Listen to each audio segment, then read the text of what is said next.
Welcome to another Triathlon podcast, the podcast that brings the electrifying world of triathlons right into your headphones. Journey into captivating conversations, share the excitement of race recaps, enjoy the humor only a triathlete would understand, and join us as we debunk myths and bring you the bare, thrilling truths of the triathlon world. So feel your heart pound, breathe in anticipation, and get ready to dive into the world of triathlon. This is another Triathlon podcast. Enjoy the ride. We are back with another Triathlon podcast brought to you by Mana Endurance. As always, I am joined by Josh and Fede, and we're going to have some fun chatting all things triathlon. Definitely all eyes were on Super League Malibu this weekend, so we'll run through the results, and we'll also jump into our What the F and social media posts of the week. So let's get right to it right away. How are things going? Josh, how's the training going these days? Still going, still working towards my next marathon. But at the same time, keeping the flow up and the level of biking up. Haven't gotten in the pool in a while, but I've done a lot of different rowing and strength training to offset that. I'm really trying to reset where my strength level is before I get back in the pool and work on redoing my stroke and trying to get that down right. So taking this opportunity early fall into the early winter to work on my strength and speed really on the running side. So I put air quotes 5K this weekend at my daughter's high school to raise some money, and it was on a cross country trail, which was neat. But it had rained all weekend, like everyone saw in New York. But we didn't get that here, but we had rain. So I was probably a little more cautious than I wanted to be on a normal dry course. But it's fun running out in the woods and makes it go quick. And there were 3 people in front of me. So I ended up finishing 4th. Not the biggest or greatest field, but I was definitely the first one over 40 years old to finish. Hey. Yeah, there's definitely no PRing on a course like that on wet grass, going up and down. Like, it's a whole different sensation. You don't get the rebound from pushing off pavement when you're going through mushy grass. And roots and wooden bridges and puddles and, going through cow fields. It's an agricultural school, so literally running through cow fields. So it was pretty cool.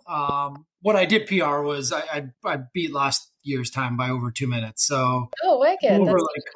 Almost a minute a mile faster. So there's the progression I'm looking for. And hey, if I drop another minute in the next year, then we can talk about joining you guys at one of these world championships, maybe. There we go. I like it. How about you, Fede? What's going on in your world? In my world, everything's a bit slow on the swim bike front side. Been taking this week a little easy after 70.3 Augusta. Just doing what the body feels like doing, like an easy spin or an easy jog. My coach just said, do what feels right. Go to the pool if you feel like to. No hard swimming, just float. And I just love those sessions. Been taking it easy, eating a lot. Trying to think if I'm gonna join the team in December at 70.3 Indian Wells. But I might forget my bike, and I might just bring my golf clubs with me. Man, there was definitely plenty of banter going back and forth over the weekend on WhatsApp. So yeah, there you go. You guys don't know, we've got, of course, this is always brought to you by Mana Endurance, a triathlon team, which applications are open now. If you do want to join the team, it is open to athletes of all ability levels all around the world. And we've got a very active WhatsApp group with a lot of support, a lot of great tips, fun, a little bit of trash talk. We have a good time all around in there. But we're going to have a massive showing of the team at 70.3 Indian Wells. I'm going to be there racing, I'll say with air quotes. I think that's just a long day of moving, but it should be a lot of fun. The team does some cool meetups and camps and team races, which are a blast. Yes. What about you, Jenna? How's your week been so far? Had, oddly enough, the biggest training week I've had this year last week. did a little bit of a reverse taper, pushed around some workouts with being over in California the other week. So I didn't get much training in that week. So this week it was a lot more volume than I was kind of expecting, but it all went very, very well. A lot of heat training, a lot of sweat. I know I'm probably grossing people out at this point talking about the amount of sweat going on, but had a 6-hour ride down in the pain cave with no fan, overdressed, that got a little bit gnarly. And then the next day was a treadmill run with a hat and long sleeves and leggings and a fan again. So Oh, those felt good. So the heat adaptation is doing something. Although it got a little sketchy on my treadmill by the end because I was sweating so much. The treadmill belt was wet and my shoes were wet. Like kind of running on ice by the end. I was like, this is kind of gross, kind of treacherous, but I don't feel hot, so that's good. Well, if you're in the market for a treadmill, I know a good company that produces. I did see your pictures of that. I don't know how much longer yours is going to last. It's like you know, it's funny. I just got this one this year because I killed my second treadmill this year. So went with a very heavy duty one this time, although I thought the same last time. But hopefully it'll last a couple years in here with some nice abuse. The Canadian winter, it puts in its miles. But no, it's going good. This week is pretty chill now after that. Getting ready to fly out on Friday, which is crazy. It's crazy. Right around the corner. You got your bike picked up and all that too? Yeah, just picked up my bike this afternoon, and you guys can see, but the audience can't. I've got my Kona race hair going. She's not ready for a race, by the way. Yes, definitely will be looking a little different race day. But it's funny. It's not something that will make me more aerodynamic or faster in any perceptible way. But going into races, I always like to have like a fresh, kind of refresh my hair color, put on some lashes, and it's almost like a little bit of an alter ego getting ready to go. If you feel kind of good, feel put together, it just makes you feel a little bit better going into race day, which I think absolutely translates when you're out there suffering. It works for you. Exactly. So that's a little bit of my pre-race strategy in there. And then looking forward to, I should have a new race kit waiting for me in Kona. So I'm so stoked. It's going to be nice. Yeah, it's going to be good. Got the bike back, going to get packed up. And this week it's just about moving a little bit and trying to remember everything that I need to race in Kona, which is a lot. And try to fit it all into a carry-on so I don't have to pay for an extra bag. 10 days in Kona. Good luck with that. Carry-on and bike. We'll see. We'll see how that part goes. So maybe paying for overweight with the bike box just to make sure I bring everything. It could be an award-winning YouTube video after if you pull it off. Oh man, you know what? I have done some pretty impressive packing jobs traveling around the world with just a carry-on and the bike under the weight limit. That's the tough part. But we'll see. Might splurge with Kona and just say screw it and bring all the things just in case. Anyways, enough about my training and racing here as we head towards Kona. I'm sure we will be making some predictions here soon. We'll probably jump into that next week. As we saw, we were, I think, the first to have it out there on the airwaves that Taylor Knibb will be racing at the Ironman World Championships. And that is going to be so good to see. It's fun to finally see it confirmed and kind of fun to see your attitude about it. Just, yeah, we'll just go do it. Why not? Yeah, whatever. It hasn't changed, really. But we won't go into that too much now. We will definitely be chatting all things Kona next week, and I will give you guys some boots on the ground views of what's happening on the Big Island, and if we got the same energy and sponsors and all that fun stuff that we usually have, or if it looks a little different for the women's only race, which I'm curious to find out as well. Yeah, but make sure to follow Jenna and another triathlon podcast Instagram, because Jenna's going to be posting the Kona life and is going to be making all of us very, very jealous. Yes, very jealous until race day, where I'll definitely try to get some fun content up there and see if I can catch up with any pros, but that part might be a little bit tougher. I'll be suffering. watch the race go by. See, I have to go fast so I can see what's going on in the front of the race and not Yeah, going. gotta do it for the podcast. Exactly. Good motivation, definitely. Well, let's jump into some of our usual segments here. We will start off with Josh. What do you got going on? What's happening in the social media world? So I thought it was interesting. There wasn't much going on in the social media world in terms of intrigue or comedy or anything this week, but I did find it interesting because we have talked about it a lot in the last couple of weeks with Jackson, with Lionel, and even Trevor Foley. And the three of them racing the last 2 weeks together. They've actually raced, I think, 5 times this year, the three of them in the same wow. field. Yeah. So if you take a look at the PTO's Instagram account, they actually put up a graphic of who's won the swim, who's won the bike, and who's won the run, and then who's won. And Jackson's the only one to actually win one of those 5 races. But Lionel's won the bike a couple of times and won the run a bunch, as you would expect with Lionel. But it was really cool, their breakdown. Just a neat, different perspective, because you see all of these races and all of these big names, and then these smaller races now that are taking part late in the season, to have those 3 big names at them and have them be at 5 different events throughout the year is pretty interesting. So that's this week's. It's more of a geek post than anything. I like it. Yeah, they definitely been battling head to head. And I don't know if you guys saw, I just watched it. Lionel Sanders put out another race video, his Post Augusta race video, and he's definitely sounding a little down in there. He says he's not going to come back to racing until he feels he can really compete and do something special in there. And I don't know, maybe hints that he's actually going to get a coach, but it was funny. He even pointed out in the video that I think it was mom or something sent him a video of him saying the exact same things in 2018, which was kind of funny that he had that self-realization. But yeah, I'm really curious to see where he goes after this, because it seemed like he did a lot of kind of trying to do redemption races after not getting the results he wanted, and it just didn't quite go his way. Usually we expect to see Lionel coming out and crushing these 70.3s.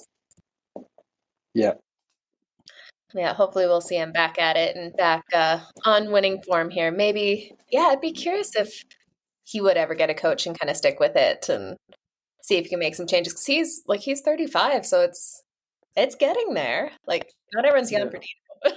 No, and it's tough to then go to a coach at that age too, you would imagine, right? So, I mean, he's done things his way, and I saw the YouTube post. It was kind of late last night, so and I didn't get around to watching it. So I'll definitely pop that in tonight. I was happy to see he finally put one out.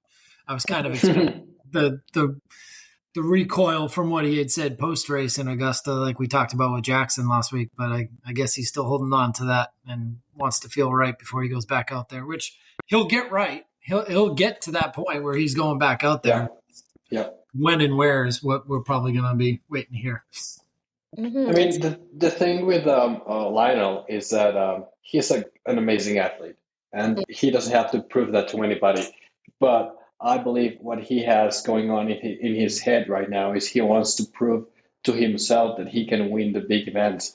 And not to say that you can't do that on your own and be self-coached, but history has shown us that the majority of athletes who have won a world championship event, they have a coach. So maybe that's the missing part in Lionel's, arsenal. And yeah, hopefully this time, if he gets a coach, it'll be for good, and maybe he gets a coach that he finishes his career with. Because I think he deserves to be up there, and I think we all want him to be the best version of Lionel. So yeah, hopefully he gets it right.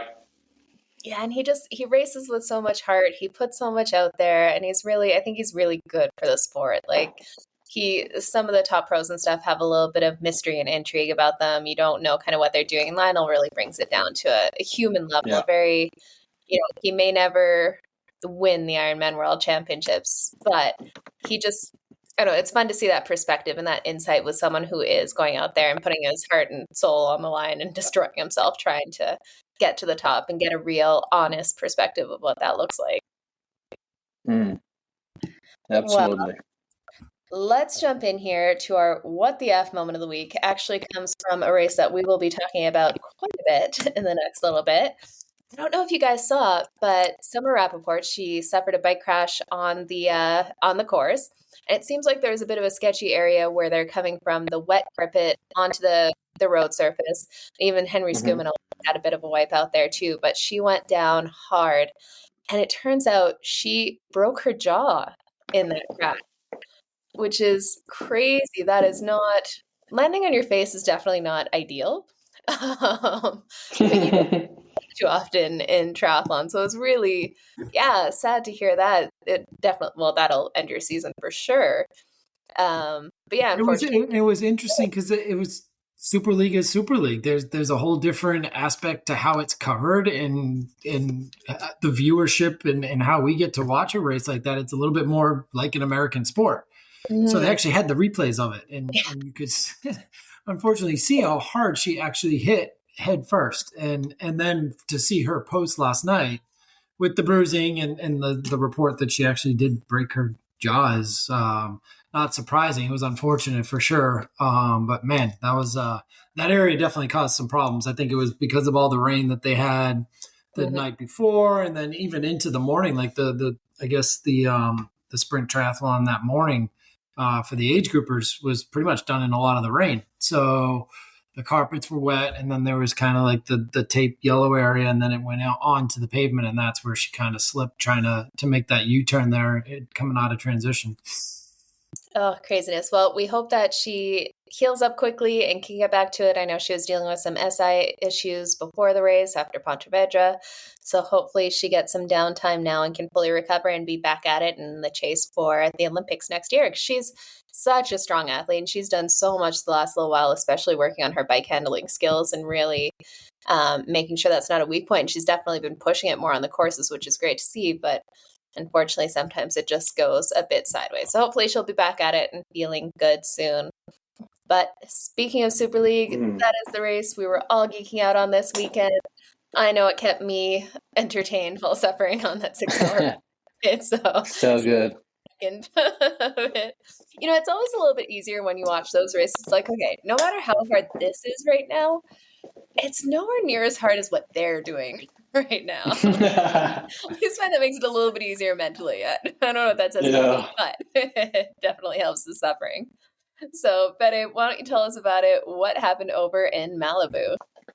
Yeah, so like you said, Jenna, we had an amazing weekend of racing in Super League Malibu, and we had Hayden Wild, Leo Verger, Matt Hauser, Henry Schumann, a lot of guys who we thought they were not going to show up, but we thought this was going to be like a weaker start list, but it was packed, and that was so good to see.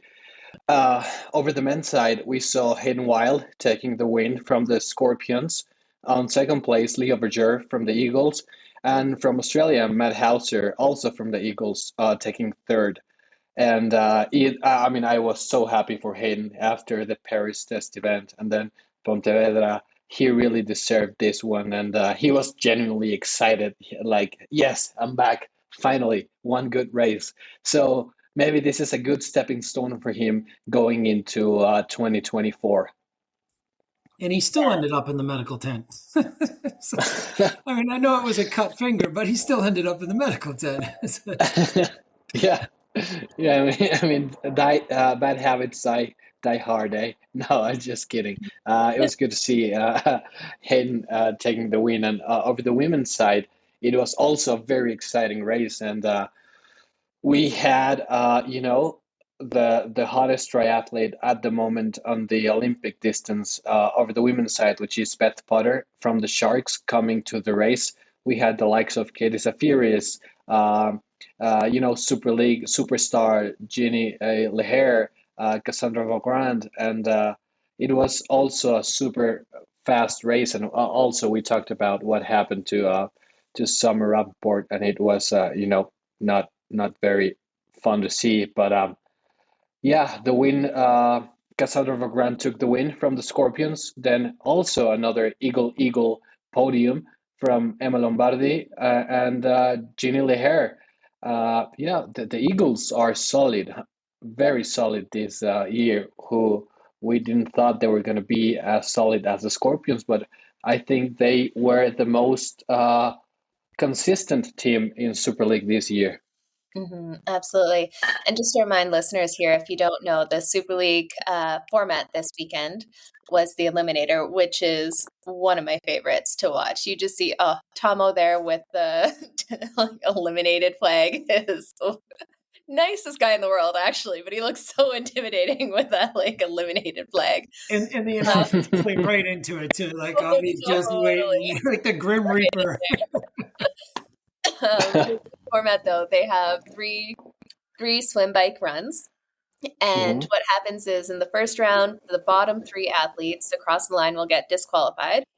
And then also, if you fall 90 seconds behind the leader, you're also eliminated. So there have been situations in the past where lower athletes are eliminated. So someone thinks that they're like 4th from last and they think they're okay. But if someone's lower than them is eliminated, there's still 3 people being eliminated with that rule in there. So you can have 4 people, 5 people, whatever, depending on how fast the front of the field is. So they do the 1 round, 4 minutes rest. Then they do another round. And again, the bottom 3 are eliminated and anyone over 90 seconds. And then they get a 6-minute rest. And on the 3rd race, their times are added up from the first 2 events. And any deficit they have, that's how long they have to wait to go off the start line. So if you're not in first, you're standing on the sand, waiting to go, seeing your competition running away from you into the water before you can even get a start. So it definitely makes athletes push at the front of the race to make sure that they have that time on their competitors, but also at the same time at the back of the race, because you don't want to be eliminated in there either. So it's just the hardest job in Super League Triathlon is being the timekeeper for that final leg of the swim too. Trying to stop them as like a security guard while looking at a laptop with split seconds in between some of them. Oh yeah, definitely keeps it interesting for sure. But yeah, it was so good to see Hayden have the race that he's capable of having after. It's just been a few races of like little issues, some were on him, some were unfortunate, just some bad luck. Like it's been crazy the last little while because we know how good he is. But it was really good to see him actually showcase that. And Alex E was nowhere. Like he really wasn't. Yeah, maybe Pontevedra took a toll. Yeah, it's funny. Like so actually, if you stay tuned, we have an interview with Chase McQueen. Like I said, the best name in triathlon.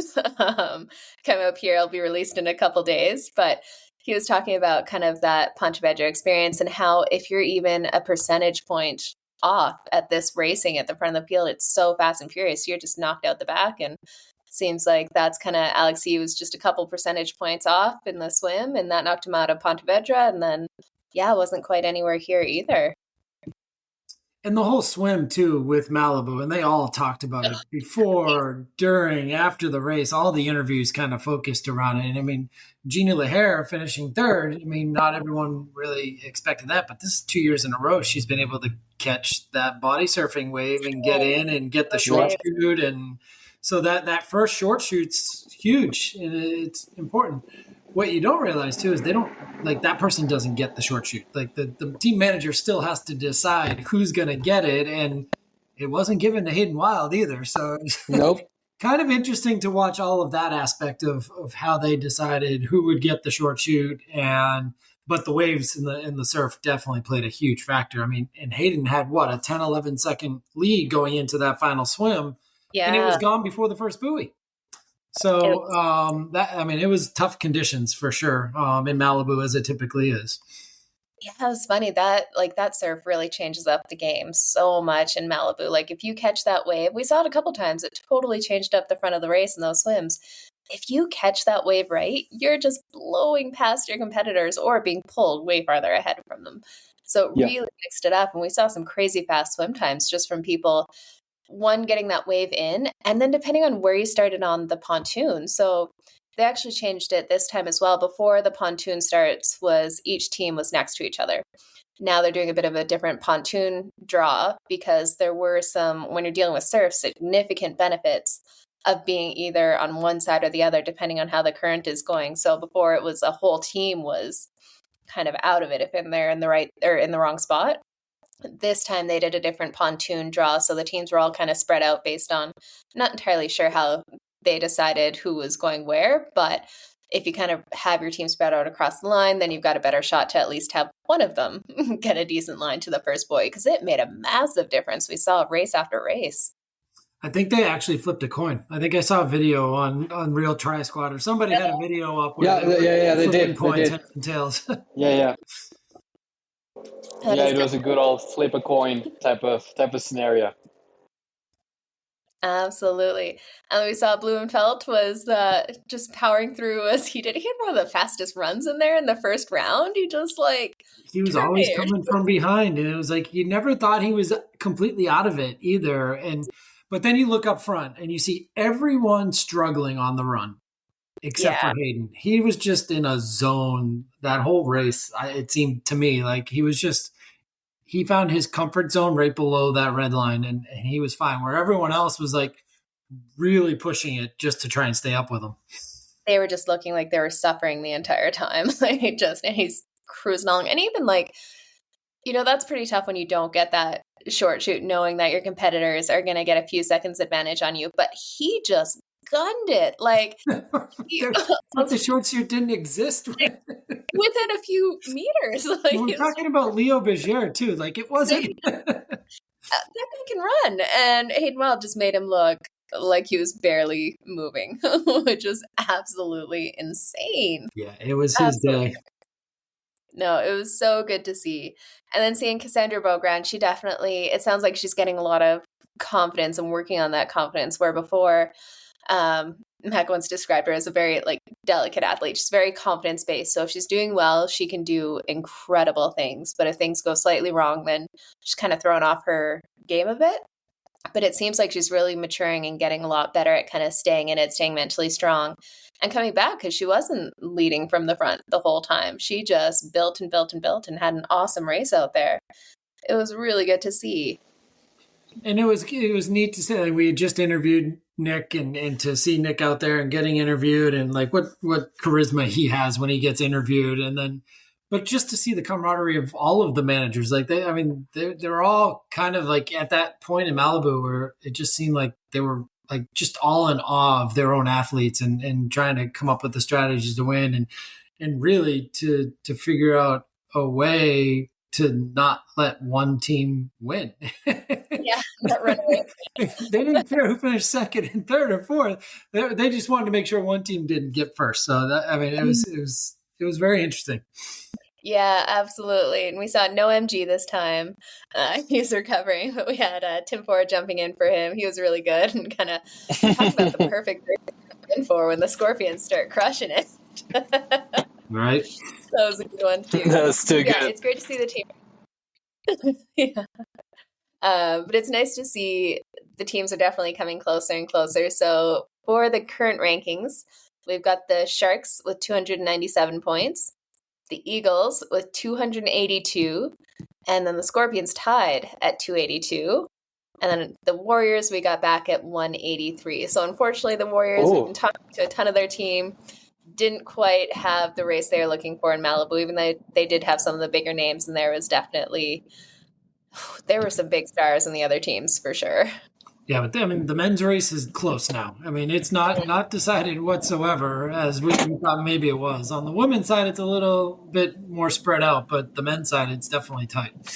Yeah, and the fun part is with the teams, men and women are combined in there, so it'll be an overall win either way. So they do combine the total at the end of the day, because when I saw it yesterday, they were showing it individually, so I wasn't sure if it ended up being combined. Yeah, so all the team points will be combined, and that's how they determine the winners in there. Another thing that was good to see was Katie Zafira. She's on the comeback. She's just getting better and better and better as she comes back, and it's funny, for quite a while she just dominated Olympic distance, Super League. She was absolutely up there in it. It's impressive to see how she's coming back after becoming a mom, having a baby not too long ago, and starting to tear up the scene again. She's definitely making strides. It's a big family affair too. It seems like that. every race that she's getting into, he's right there and filming and putting out content and stuff like that. So they're making the best of it. Love to see it. But yeah, overall, just fun racing to watch. This is really good. Now I'm curious to see who's going to make the trip over to Neom is kind of my biggest question, because this race, we definitely had kind of one of the best showings, I think, from the pro athlete perspective. We had a lot of the big names in there. I'm wondering how many people in, like 3 weeks are going to head over to Neom to do the grand final. I mean, there's definitely some money on the line for people who are up at the top. And if you look, I haven't seen the women's numbers, but on the men's side, it's basically between like 4 guys. Whoever wins will win the series because they're all so close in points. Yeah. They take your 2 best point counts. So it leaves, before you'd have to do well in all the races, but now with them just taking 2 out of the 4 for your final count, that means everyone's still in it and pretty close. Well, it was interesting too to hear Hayden almost didn't even show up. Yeah. Isn't that funny? Like, it seems like that happens a lot where they're like, "Hey, wasn't feeling great, didn't know if I was going to show up," and then just go smash it. Although that happens a lot. Yeah. Well, I have to say, Henry Skuman apparently never feels good for any race ever. But seems to do pretty well in there. Just looking here, so we got, on the men's side, we've got Leo Berger with 29 points, Jonathan Brownlee with 28, Hayden Wild 27, Alex Yee 26, Skuman 25. So with the grand final, we'll have some extra points in there. It's basically whoever wins. So really curious to see how that one will go down. It'll be interesting to see if Leo puts all his eggs into that basket and tries to go for the win, because remember in Pontevedra, Dorian Konix, he took the overall win, so maybe Leo Berger wants the French to take it all this year. You know what? I wouldn't be surprised to see it. The French have just absolutely been dominating here. It's been crazy to see, but so good to see too. And then on the women's leaderboard, what we have right now after round 3, we've got Jeanne Lahaire at 28, Emma Lombardi 27, Kate Watt 26, Beth Potter 24, Caldwell 24. So even like Cassandra Bogra, I wonder, I don't know if it's 2 or 3 results that counts in there, but if it's 2, she's still in the running. If it's 3, can't see her making it in. So it'll be, interesting. Some names we wouldn't quite expect at the top compared to past years.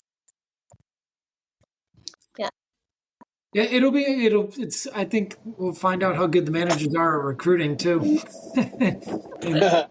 Who wants the rest? Who wants to travel? Who wants to be a team player? It's gonna be so. I mean, and we know that 2 of the Warriors are out, Spivey and Summer Rappaport, right? So,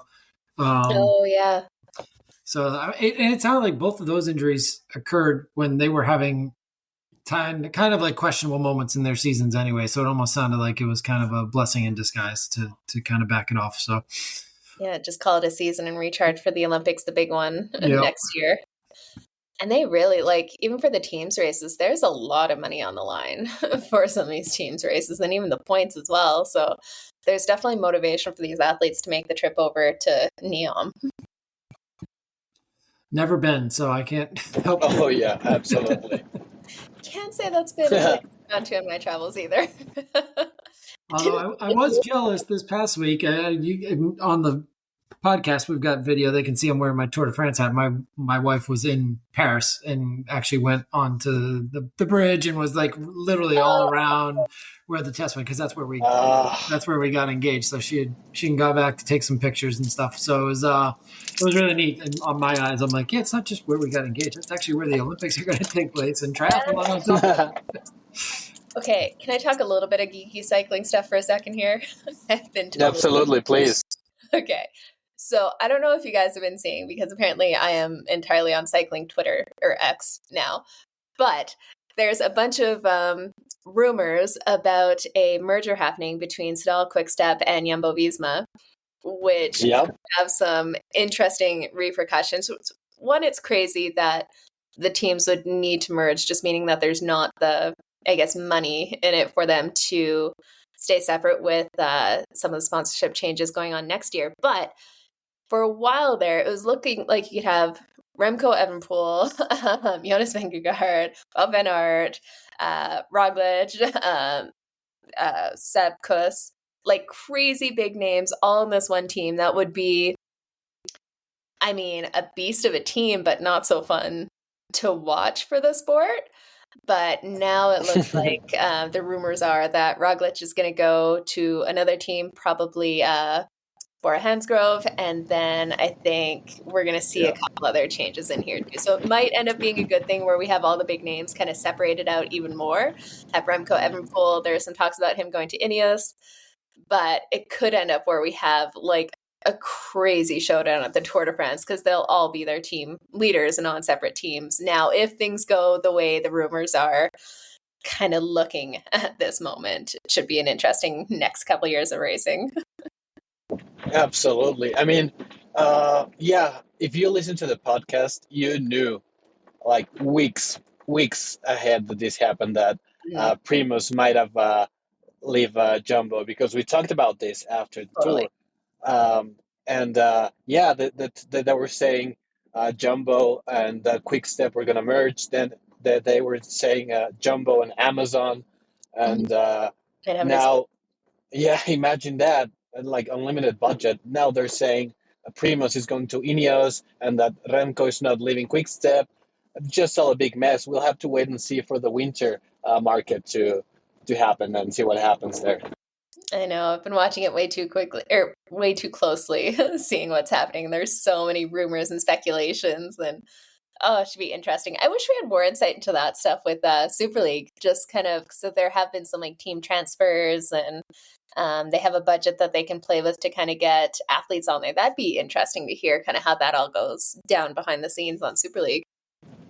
Yeah. I think we need to get triathlon to the level that cycling is at the moment, so that they can all fight for a lot of budget. Not that cycling has a huge budget, but it's significantly larger than triathlon. So, did you hear? Apparently, he got offered one of the biggest salaries in cycling. We'll see if it's true or not, but they're saying like 6 million euros. That's doing pretty well. Yeah, you did okay. That's not too bad. Which is probably what like punter makes in the NFL. Yeah. Oh man, just craziness. So we'll see how that all shakes out. But I thought that was interesting. It sounds like we should hear it this week, what the new teams and setup will look like. And man, I just want to see them all battle it out at the Tour de France. That'd be so good. They've figured out a way to keep the gossip going, and that's part of marketing, right? I mean, keep people talking and keeping all the teams disparity. I mean, you're going to want it at some point. And like we talked about with Sepp, and like, how are the dynamics going to work? You're going to want to be a domestique, or you're going to want to be a leader, or that other teams are going to want you to be their leader. So how does that all play out? So, and then mergers, that changes everything. So yeah, I think a lot of teams would want Sepp Kuss as a super domestique. That's the other question. Right. Yeah, no. Yeah. Can't wait to see it. There's still some classics in racing going on here that are a lot of fun to watch with the one-day races, but can't wait for the next season now that I've been entirely sucked into cycling. So I mean, we gotta think that if Primoz leaves Jumbo, that means that maybe Sepp is going to be the guy for the Giro next year. Good potentially. Call. Yeah, because Jonas won't go in. No, it's too close to the Tour and to the Olympics and everything. Totally. So, Ooh, that'd be fun to see. Really good to see. Well, we will find out, and it sounds like the next week we're going to kind of lay it all out and see what happens there. So I can't wait to see. Okay, I know we've talked Super League and got into cycling. I didn't see too much else going on, but Fede, were there any other races going on this weekend that we need to chat about?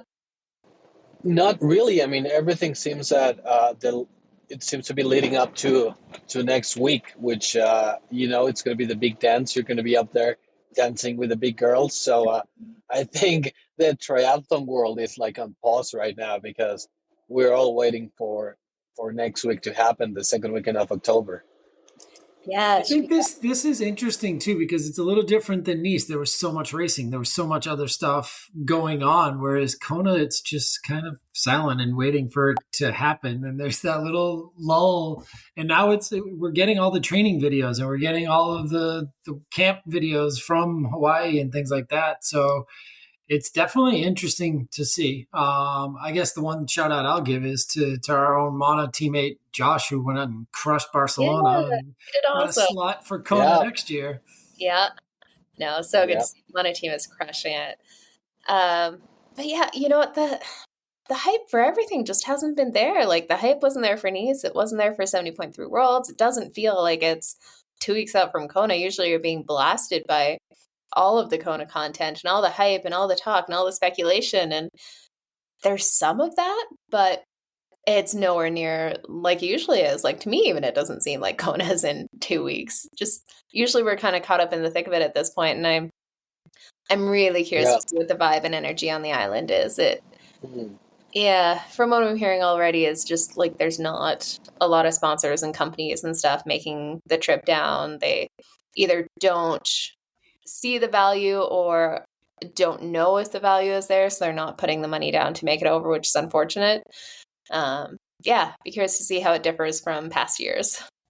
Well, kudos to the Yeah. companies that do support it and get there because I think they're going to have a heck of a week by being there and making that decision, especially if there's not as many, more for them. So kudos to Yeah, everyone getting behind it. And thank you for doing that because it shouldn't matter. I think you should throw more support at an event like this where it is literally all of these females going after one championship and the it's first time not ever. split and you're not fighting. You know exactly who your target market is.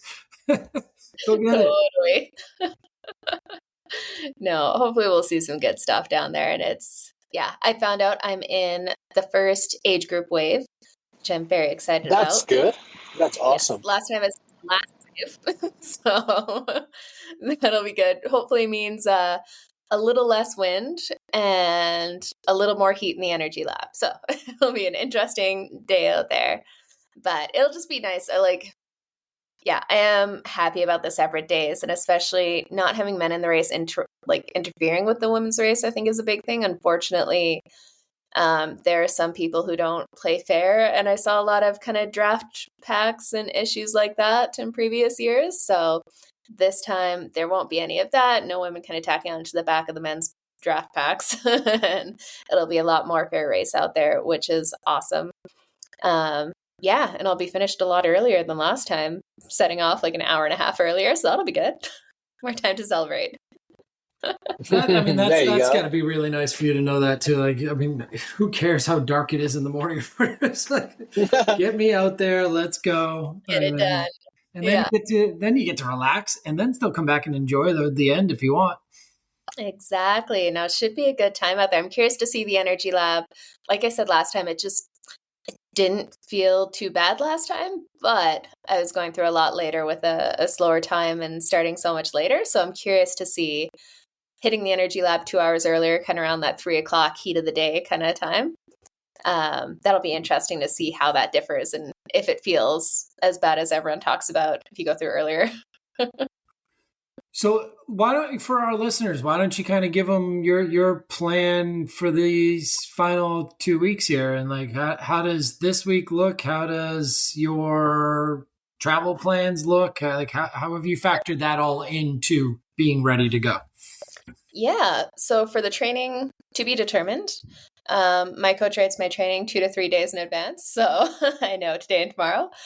It's pretty chill at this point. Like, honestly, last week was a big week. So it's going to be a little bit more aggressive, taper kind of going down from there. Really more about keeping the body moving, a lot of kind of shorter, sharper work just to keep the muscles firing, and a lot of sauna for the rest of the week. Today, I just had a 1 kilometer swim and no sauna time just to let the body actually rest.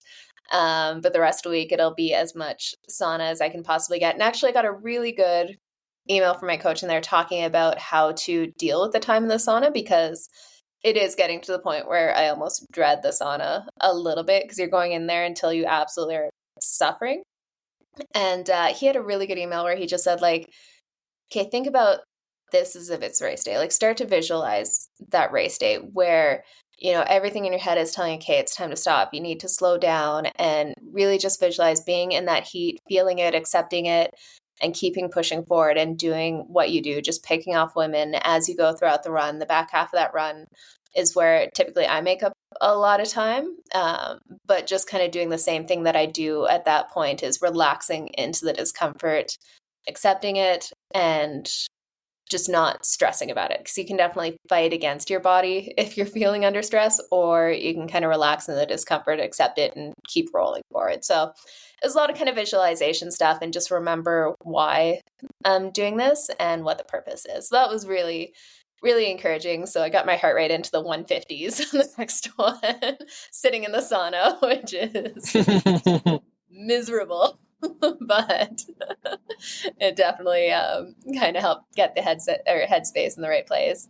And then, just kind of packing up this week, and I head out Friday. I booked my travel very last minute because I thought there was a pretty good chance I was going to be on a reality TV show instead. So I had to hold out until like mid-August to book my travel. So I've got a very long roundabout way to Kona, but I will get there Friday night. And then, the next few days are just getting some time on the bike course, getting a feel for the wind. Gonna actually spend some time in the water this time. Last time, the thought of swimming in the ocean with no wetsuit freaked me out so much I didn't do it until race day. So I will, do a bit more of that this time, and hopefully learn how to not swallow all the water so I don't puke the whole bike ride. That's goal number 1. That's awesome.